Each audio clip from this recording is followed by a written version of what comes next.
about representation of rational number in the form of p by q and the decimal expansion of rational and irrational number. What are terminating and what are non-terminating decimal expansion. Okay, if you haven't watched my previous video yet, please look in the description box, and in the previous video I asked you a question, and at the end of this video I'll be discussing about that question and will be giving you another question to solve. Please do watch it. Let's get started.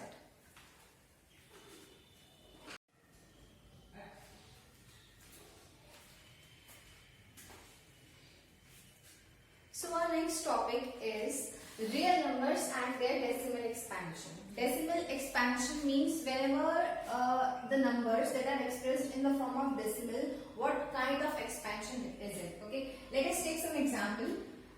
Suppose if I write down 17 by 5. Okay, if I am writing out 17 by 5 and I need to write it down the decimal expansion, it is very easy. Just simply divide it. 5 3s are 15, 0, and what will you get? 5 4s are 20, completes the division. So this is the decimal expansion. That means 17.5 can be expressed as 3.4 in the form of decimals. 3.4 पर stop हो गया, उसके आगे include नहीं, ठीक है? क्यों? Decimal यहाँ पे जो मेरा डिवीजन था यहाँ पे मेरा खत्म हो गया, तो 3.4 डेसिमल एक्सपेंशन में मैंने इसको 17 by 5 को एक्सप्रेस किया है, ठीक है? अब मैं लिख देती हूँ 29 by 3. Let us take 29 by 3. ठीक है? 29 by 3 can be written as 3.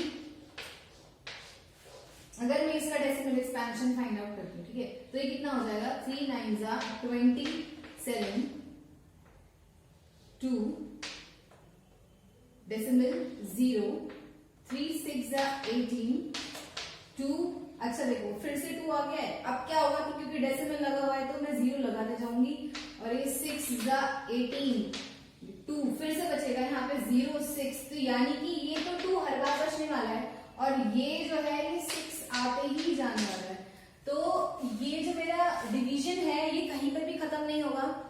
Such kind of decimal expansion is known as non-terminating. Terminate मतलब होता है जो end हो जाए, जो खत्म हो जाए.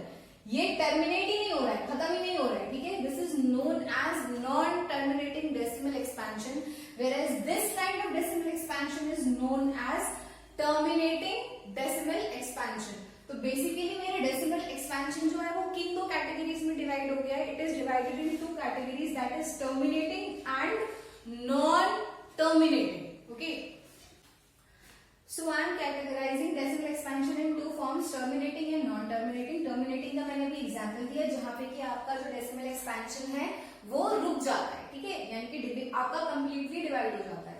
और नॉन टर्मिनेटिंग जिसमें कि डेसिमल जो है एक्सपेंशन आपका कहीं पे स्टॉप होता ही नहीं है, डिवीजन जो है वो कंटिन्यू ही होता रहता है, ठीक है? तो जिन नंबर का डेसिमल एक्सपेंशन टर्मिनेटिंग होता है, those kind of numbers are known as rational number, ठीक है? अब नॉन टर्मिनेटिंग, अगर आप सोचो कि नॉन टर्मिनेटिंग यानी कि अगर टर्मिनेटिंग रैशनल हो रहा है तो नॉन टर्मिनेटिंग इरैशनल हो जाएगा, ऐसा एक्चुअली ट्रू नहीं है, क्योंकि नॉन टर्मिनेटिंग फिर फर्दर कैटेगराइज हो जाता है repeating and non repeating.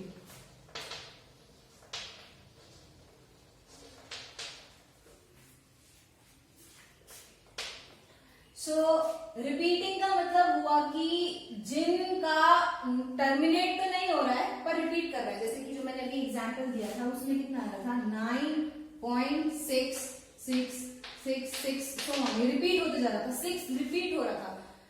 Non repeating का मतलब कि कोई डिजिट रिपीट ही ना हो, यानी कि जैसे कि 9.1 2 3 7 8 6 5 2 3 7 9 0, ठीक है? इस तरीके से एक्सपेंशन है. आप ये मत देखना कि इसमें कि अभी तो आपने कहा कि कोई रिपीट नहीं हो रही है और यहाँ पे आपने 3 को और 2 को और 7 को रिपीट दिखा दिया. एक डिजिट का नहीं, मतलब कि एक पैटर्न, यानी कि 6 ही डिजिट थी, इसके बाद कोई भी और दूसरी डिजिट नहीं आ रही थी, वही रिपीट होती जा रही थी.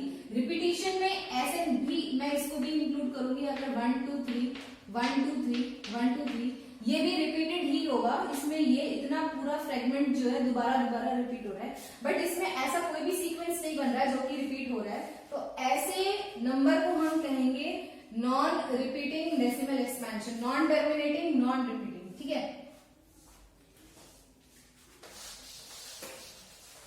सो उन नंबर का जिनका की डेसिमल एक्सपेंशन नॉन टर्मिनेटिंग है पर रिपीट कर रहा है वो रैशनल्स होंगे, एंड जिनका नॉन टर्मिनेटिंग और नॉन रिपीटिंग है वो इरैशनल होंगे। तो यानी कि रैशनल के लिए टर्मिनेटिंग और नॉन टर्मिनेटिंग में रिपीट होना चाहिए, जबकि इरैशनल के लिए दोनों नॉन वाले यानी कि non terminating and non repeating जब डेसिमल एक्सपेंशन होगा तभी वो इरैशनल कहलाएगा। अदरवाइज टर्मिनेटिंग डेसिमल एक्सपेंशन या फिर non terminating repeating decimal expansion rational कहलाएगा। In my previous video I have also told you कि मैं आपको डेसिमल एक्सपेंशन के टर्म्स में इनकी डेफिनेशन फिर से समझाऊंगी। सो डेसिमल एक्सपेंशन के टर्म्स में रैशनल और इरैशनल की डेफिनेशन ऐसे आ जाती है आपकी।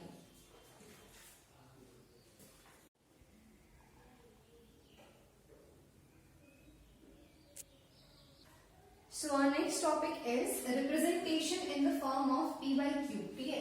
Express 0.33 so on, that is 0.3 का बार जब रिपीटिंग हमारे डेसिमल एक्सपेंशन होते हैं तो जितना फ्रेगमेंट रिपीट हो रहा है उसके ऊपर हम यहाँ पे बार लगा देते हैं, बार की फॉर्म में एक्सप्रेस करते हैं क्योंकि लिखना थोड़ा सा टायरसम है, that is like is the easy way. In the form of p by q जहाँ पे कि q 0 के इक्वल नहीं होगा तभी तो वो रैशनल होगा, ठीक है, डिनोमिनेटर 0 नहीं होगा। इसमें क्या करना है आपको, इसको क्या करना है आपको p by q की फॉर्म में एक्सप्रेस करना है, ठीक है। तो सबसे पहले हम क्या ले लेंगे, let x is equal to 0.333 so on, ठीक है। लेट x इक्वल टू इतना मैंने ले लिया। अब मैं क्या कर रही हूं कि इक्वेशन की दोनों साइड 10 से मल्टीप्लाई कर देती हूँ, ठीक है। Multiply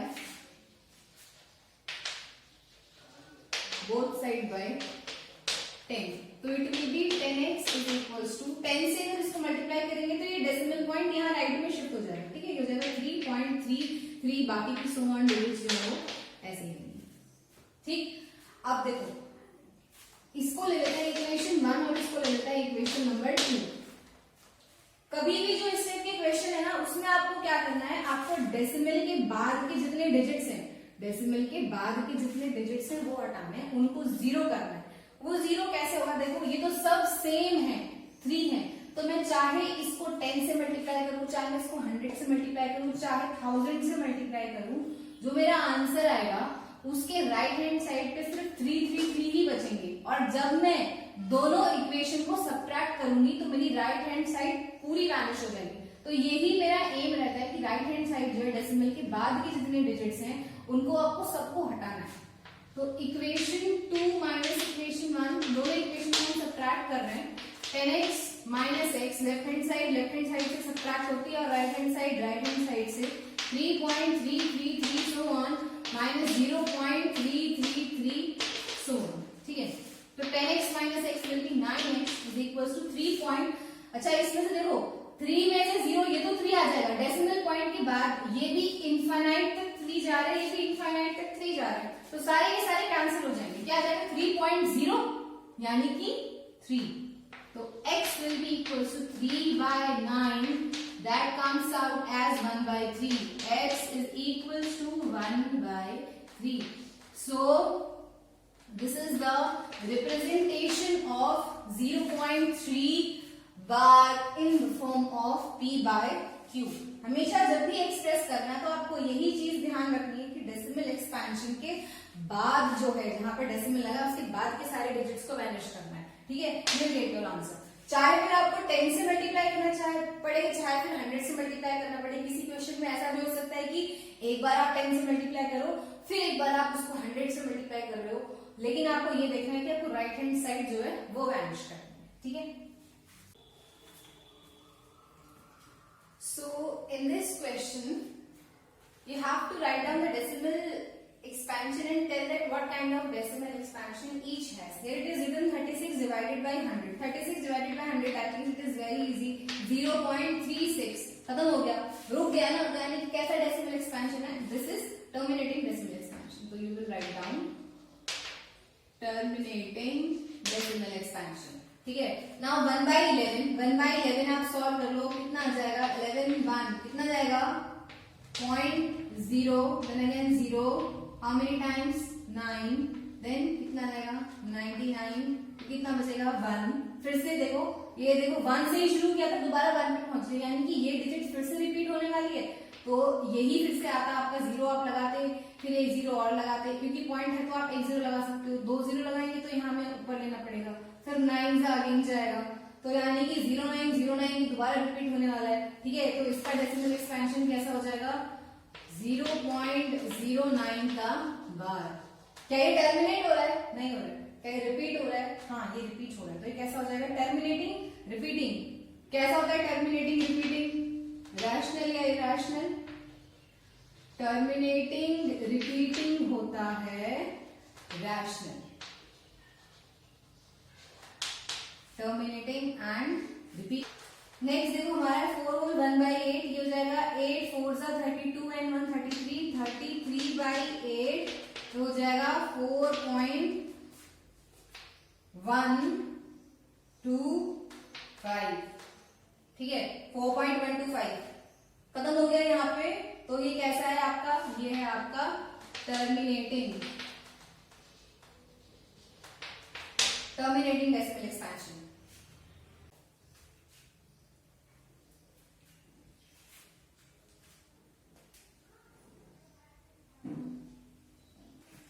So in the next question it is given that the decimal expansion of 1/7 is 0.142857. Predict the decimal expansion of 2/3, 3/7, 4/7, 5/7, 6/7 without actual long division. यानी कि आपको बिना एक्चुअली डिवाइड करके आपको इन सारे नंबर के डेसिमल एक्सपेंशन बताना है. अगर आपको खाली 1/7 का गिवन है इतना, ठीक है, कि 1/7 का, देखो ये किस टाइप का डेसिमल एक्सपेंशन है? Non terminating repeating. बार लगा हुआ है ना, बार लगा हुआ है तो रिपीटिंग हो जाएगा. ठीक है. 0.142857 बहुत ज्यादा इजी है. 2/7 का आपको बताना है. सबसे पहले 2/7 है. 2/7 can be written as 2 into 1/7. तो इसका डेसिमल एक्सपेंशन हो जाएगा 2 into डेसिमल एक्सपेंशन ऑफ 0.142857. ठीक है. सिंपली 2 से मल्टीप्लाई करना है. 7 2s are 14, then 5 2s are 10, 1 11, 8 2s are 16, 1 17, then 2 2s are 4, 1 5, and then 4 2s are 8, 2 1s are 2, decimal point and then 0. Simply इसको 2 से मल्टीप्लाई कर देना है. 3 के लिए क्या करना होगा? 3 से मल्टीप्लाई करना है. Okay. So similarly you can see for the rest of the expansions, that is 3/7 हो जाएगा 3 into 1/7. 1/7 के एक्सपेंशन को 3 से मल्टीप्लाई कर देना है.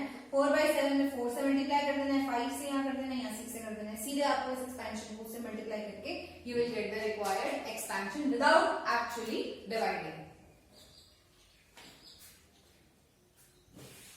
ये हमारा इसको सॉल्व करना है. 0.47 का bar. Let x is equals to 0.47 bar. ठीक है. 47 बार मैंने ये ले लिया यहाँ पे. अब क्या करना है? इसको मैं ऐसे लिख सकती हूँ 0.4777 है ना. इसको इक्वेशन 1 ले लेते हैं. ये 7 के ऊपर बार है, यानी कि 7 रिपीट होगी बार बार. ठीक है. तो ऐसा करते हैं कि सबसे पहले जो सेम कॉमन नंबर जो रिपीट हो रहा है मैं राइट हैंड साइड पे वो छोड़ती हूँ. तो मल्टीप्लाई बोथ साइड्स बाय 10. 10 से मल्टीप्लाई करिए दोनों साइड का तो 10x हो जाएगा. यहाँ पे आ जाएगा 4.77 सोन. ये इक्वेशन नंबर 2. देखो डेसिमल 10 से इसको 10 से मल्टीप्लाई किया तो डेसिमल जो है 1 प्लेस राइट में शिफ्ट हो जाएगा. तो जाएगा 4.777 एंड सो ऑन. 7 रिपीट हो रहा है बार बार. अगर आप सोचो कि अब इक्वेशन 2 को इक्वेशन 1 से सब्ट्रैक्ट कर देंगे। अगर मैं यहाँ पे इक्वेशन 2 को इक्वेशन 1 से सब्ट्रैक्ट करती हूँ तो क्या होगा, इक्वेशन 2 माइनस इक्वेशन 1 अगर मैं करूंगी तो यहाँ पे ये 4 भी है, 4 माइनस 0 यहाँ पे तो ठीक है, लेकिन यहाँ पे जैसे ही मैं सब्ट्रैक्ट करूंगी तो 7 तो चलो मानो वैनिश हो गया, लेकिन ये जो 4 है ये वैनिश नहीं होगा, मेरे को राइट हैंड साइड पूरी खाली चाहिए। तो उसके लिए क्या करेंगे, डू वन थिंग कि आप दोबारा से मैं ऐसी इक्वेशन बनाती हूँ जिसमें कि मेरे को राइट हैंड साइड पूरी 7 ही मिले, ठीक है, सिर्फ 7 ही मिले। तो चाहे तो आप इक्वेशन 1 या चाहे तो आप इक्वेशन 2 को 100 से मल्टीप्लाई कर लो, ठीक है, दोनों में से किसी भी एक इक्वेशन को 100 से मल्टीप्लाई कर लो, ठीक है। मैं ऐसा करती हूँ, इक्वेशन 1 को ही 100 से मल्टीप्लाई कर लेती हूँ, multiply equation 1 by 100। So after multiplying equation 1 by 100, what I will get, equation 1 जो है ये हो जाएगी 100x, इसको 100 से मल्टीप्लाई किया है तो डेसिमल 2 प्लेसेस शिफ्ट होगा राइट में, यहाँ पहुंच जाएगा 47.777, so on and is equation number 3। अब आप इक्वेशन 2 और इक्वेशन 3 को ध्यान से देखिए, the right hand side of equation number 2 and equation 3 is completely similar, that means if I subtract equation 3 and equation 2, what I'll get whole right hand side vanished out, okay. So equation number 3 minus equation number 2, this kind of thing I have discussed in the previous example also, that if somehow we get in any question a kind of step where the right hand side is not vanishing, in that case we may multiply another time by any number like 10 or 100. So here I am multiplying equation 1 by 100. I'll get equation 3 minus equation number 2. It will be 100x minus 10x, left hand side minus left hand side, right by the right, 47.777, so on, subtracted by 4.77 and so on. You get 10x minus 100x minus 10x will be 90x, और 47 में से ये पूरा जाएगा, देखो right hand side तो पूरी vanish हो जाएगी, पॉइंट के राइट वाली सब चली जाएगी, 7 पूरा माइनस होकर 0 हो जाएगा, 47 में से 4 माइनस होगा कितना हो जाएगा, 5 6 7 43, ठीक है, 43 प्लस 4 47 आ जाएगा ना, तो ये x कितना हो जाएगा, x will be equals to 43 by 90, okay.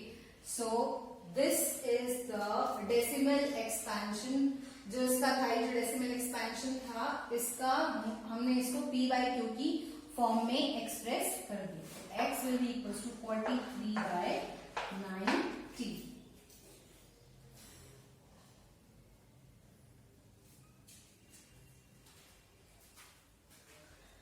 Third part of this question जो कि है 0.001, जो इसका थर्ड पार्ट है 0.001 का बार है, इसका मतलब हुआ 0.001 001 ऐसे रिपीट हो रहा है। तो I leave this question for you to solve, ताकि आप इसको सॉल्व करें, बहुत इजी है। डेसिमल पॉइंट आपको ऐसे पहुंचाना पड़ेगा ऐसी जगह पे कि राइट हैंड साइड सेम हो जाए, ठीक है, डेसिमल पॉइंट ऐसी जगह पे पहुंचाना है कि राइट हैंड साइड सेम हो जाए, ताकि सब्ट्रैक्ट करके हमको राइट हैंड साइड पूरी वैनिश मिले।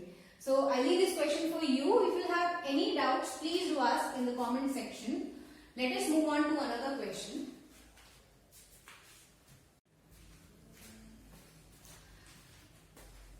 So the next question is, what can be the maximum number of digits in the repeating block of the digits in the decimal expansion of 1 by 17? Perform division to check your answer. यानी कि 1/17 का जब हम decimal expansion करेंगे तो इसमें जो digits आएंगे वो कितनी रिपीटेशन ब्लॉक में आएंगे, आपको ये चेक करना है अपना आंसर डिवीजन परफॉर्म करके, कुछ नहीं करना है। 1/17 है, आपको डिवाइड करना है, 17 और 1.0 नहीं आएगा, देन अगेन 0, इज इट 17 और is it 7?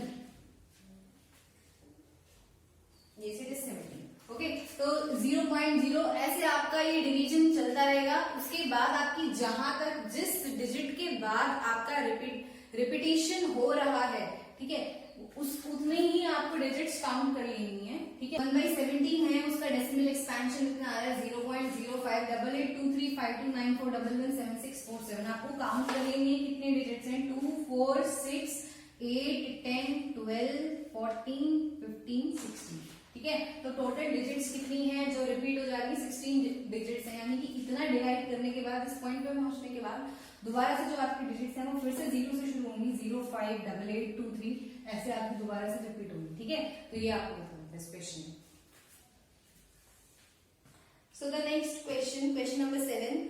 Question number 4 and question number 6 I have left. That will be your do-it-yourself question. Those are very easy. You just have to, in one question you have to express in P by Q, and in another question you just have to give some examples of rational numbers. Okay. And let us see the question number 7. Write down 3 numbers whose decimal expansion are non-terminating and non-reoccurring. Non-reoccurring यानी कि non-repeating.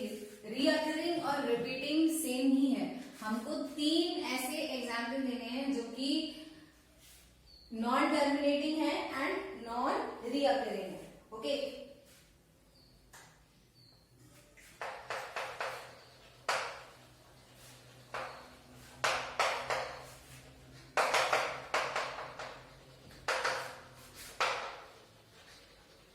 Non repeating, इसी को ही recurring भी कह रहे हैं.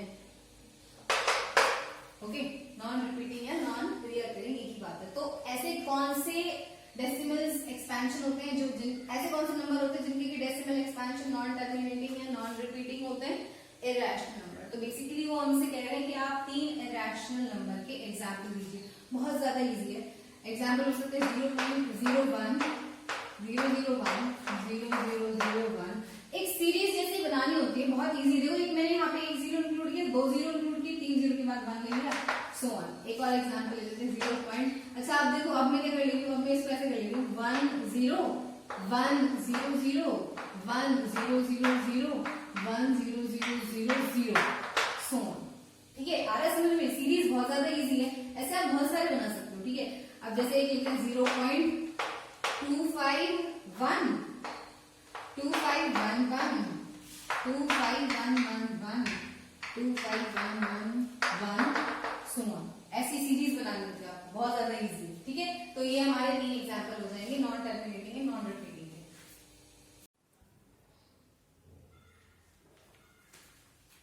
We have to find out 3 irrational number between 5 by 7 and 9 by 11. Okay. So पहले इसका डेसिमल एक्सपेंशन लिख लेते हैं. Let us right it down. 5 by 7 का कितना हो जाएगा? 7 डिवाइडेड बाई 5 से कर लो. यहाँ आएगा आपका 0 पॉइंट, यहाँ पे आ जाएगा 0, 7 7 जा 49, 1, देन अगेन 0, 7 1 जा 7, 3 0, 7 4 जा 28, 2, देन अगेन 0, 7 2 जा 14, उसके बाद यहाँ पे आ जाएगा 6. यानी कि ऐसे चलने वाला है 7 1 4 2 सो ऑन, ऐसे ही आ रहा है आपका. ठीक है, तो इतना ही इनफ है निकालना. इरैशनल नंबर फाइंड आउट करना है मुझे. इसका डेसिमल एक्सपेंशन नहीं लिखना है. तो अगर डेसिमल एक्सपेंशन लिखना था तो मैं आगे भी सॉल्व करती, लेकिन ये इतना इनफ है. तो मैं इसको 0.7142 सो ऑन इतना ही लिख देती हूँ. ठीक है, 0.7142 सो ऑन. ये आपका और आगे जा रहा है. और 9 by 11 का लिख लेते हैं. 9 by 11 का डेसिमल एक्सपेंशन हो जाएगा. 9 by 11 का डेसिमल एक्सपेंशन आप लिख लीजिए. 11 को 9 से आप कर लो. 11 8 जा 88, आपका कितना हो जाएगा 2, देन 0, 11 1 जा 11, फिर कितना बच जाएगा 9. अच्छा देखो, फिर रिपीट हो गया, ये तो रिपीट हो गया यहाँ से 8, फिर कितना आ जाएगा ये 88, फिर बचेगा 2, फिर आप 0 लगा दोगे यहाँ पे, फिर ये 1 8 1 8 1 रिपीट हो जाएगा. ठीक है, तो यहाँ से ये हमारा हो जाएगा 0.8181. ये हमारे दोनों ही रैशनल है. इसका भी डेसिमल एक्सपेंशन आगे जाके टर्मिनेट हो जाएगा. ठीक है, या तो रिपीट होगा या तो टर्मिनेट हो जाएगा. ठीक है, और ये है हमारा 9 by 11. इसका भी डेसिमल एक्सपेंशन इसलिए नहीं लिख रही हूँ क्योंकि हमसे डेसिमल एक्सपेंशन नहीं पूछा, हमसे इसके बीच में इरैशनल नंबर पूछे गए हैं.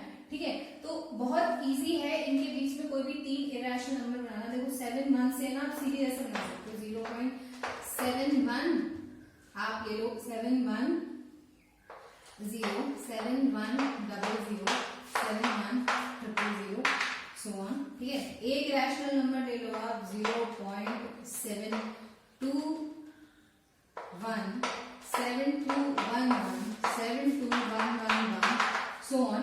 एक ले लो. अच्छा लास्ट से ले लेते हैं. 8 1 वाला है, एक 0 ले लेते हैं. 8 0 8 0 0 0 2 0 आएंगे. Then 8 0 0 then 0 0 then 8 4 times 0 and so on. ठीक है, ये हमारे ऐसे इरेशनल नंबर आ जाएंगे। ऐसे हम बहुत सारे ऐसी सीरीज बना के लिख सकते हैं। इसके बीच में आप 1 ले लो, जैसे आपने ले लिया कि 8 1, ठीक है 8 1, फिर उसके बाद आपने लिया 8 1 1, फिर आपने लिया 8 1 1, सो ऑन करके हम ऐसे इरेशनल नंबर कई सारे बना सकते हैं। This question is classify the following numbers as rational or irrational. Under root of 23.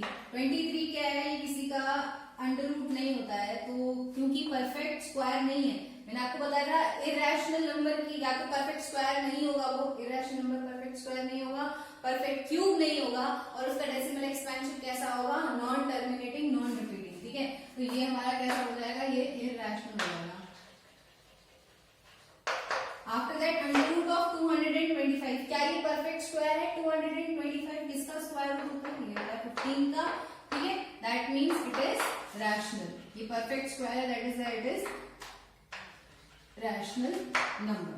Now 0.3796 decimal expansion दे रखा है जो कि टर्मिनेट हो गया है। टर्मिनेटिंग डेसिमल एक्सपेंशन कैसा होता है?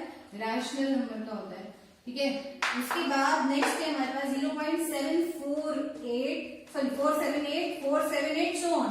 तो यानी कि 478 जो है वो रिपीट हो रहा है, तो ये टर्मिनेट भी नहीं हो रहा है पर रिपीट हो रहा है। तो repeating and non terminating repeating decimal expansion किसका होता है? रैशनल नंबर का होता है, ठीक है। तो ये हमारा रैशनल हो जाएगा। अच्छा ये देखो, इसमें तो सीरीज बनी हुई है ऑलरेडी 1 0 1 0 0, तो सीधे कैसे हो जाएगा? इरैशनल है, क्योंकि इसका डेसिमल एक्सपेंशन ना तो टर्मिनेट हो रहा है और रिपीट भी नहीं हो रहा है। यहाँ एक 0 यहाँ 0 अनइवन फॉर्म में बढ़ते जा रहे हैं, ठीक है। Irrational. So now we have reached the end of our session. In our previous section, I asked you a question that 9 rational number between 0 and 0.1. We have to discuss 9 rational number between 0 and 0.1. बहुत ज्यादा easy है। 0 को कैसे लिख सकते हैं? 0/1, और 0.1 का मतलब क्या होता है? 0.1 का मतलब है 1/10, है ना। ये डेसिमल हटाओ, नीचे पॉइंट डेसिमल हटेगा, नीचे 0 इंक्रीज हो जाएगा, ठीक है। तो ये है हमारा 0/1, 0 को मैंने लिख दिया 0/1 और 0.1 को मैंने लिखा 1/10। उसके बाद आई टोल्ड यू कि इनके जो है डिनोमिनेटर को मैं कॉमन करके एक बड़ा नंबर से मल्टीप्लाई कर देती हूँ। तो अगर मैं इसके दोनों न्यूमरेटर और डिनोमिनेटर को 100 से मल्टीप्लाई कर देती हूँ, तो यहाँ पे कितना आ जाएगा? ये आ जाएगा 0 × 100 विल बी 0/100, और यहाँ पे कितना आ जाएगा? इसको मैं 100, अच्छा अगर मैं इसको 100 से मल्टीप्लाई करती हूँ तो यहाँ डिनोमिनेटर 1000 हो जाएगा। वो कॉमन नहीं रहेगा, हमको डिनोमिनेटर कैसा बनाना है? कॉमन बनाना है। तो इसको मैं 10 से मल्टीप्लाई करती हूँ, तभी तो इसका डिनोमिनेटर कॉमन आएगा। 1 × 10 10 हो जाएगा, 10 × 10 हो जाएगा 100। तो 0/100 एंड 10/100 के बीच में आपको कई सारे कितने लिखने हैं? आपको 9 रैशनल नंबर लिखने हैं, ठीक है। तो इट विल बी 0/100 और 10/100 के बीच में आपको 9 रैशनल नंबर लिखने हैं। तो ये आपके 9 रैशनल नंबर ऐसे आ जाएंगे 1/100, 2/100, 0 के बाद के लिख रही हूँ ना, 0 था, 0/100 के बाद से लिखने हैं, ठीक है। तो 0/100 को इंक्लूड नहीं करेंगे। 1/100, 2/100, 3/100, 4,